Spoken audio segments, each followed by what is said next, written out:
Hello అండి, ఎలా ఉన్నారు? అమ్మ నా కోసము జున్ను పాలు తెప్పించింది. చిన్నప్పుడు నాకు జున్ను పాలు అంటే భలే ఇష్టము. నెలకి ఒక్కసారైనా సరే వాటిని తెప్పించి జున్ను చేసేది. ఇంకా నేను వచ్చాననేసి అదే పనిగా 2 లీటర్స్ జున్ను పాలను అయితే తీసుకొని వచ్చింది. మనకి రెడీమేడ్గా పౌడర్స్ దొరికినా వాళ్ళు బయట అమ్మినా కానీ ఆ టేస్ట్ అయితే న్యాచురల్గా ఉండదు. సో ఎంతైనా ఇంట్లో చేసుకుంటేనే టేస్ట్ వేరే లెవెల్లో ఉంటుంది.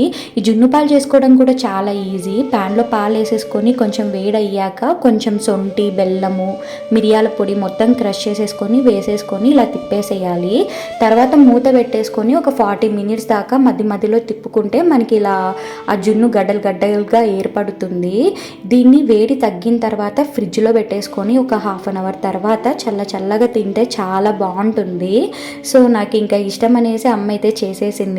ఇంకా మా ఏరియాలో కరెంటే లేదు. సో కరెంట్ వచ్చిన తర్వాత ఫ్రిడ్జ్లో పెట్టుకొని తింటే చాలా బాగుంది. అమ్మలందరూ అంతే కదా, మనం వచ్చినప్పుడు ఇష్టమైనవన్నీ చేసి పెడతారు.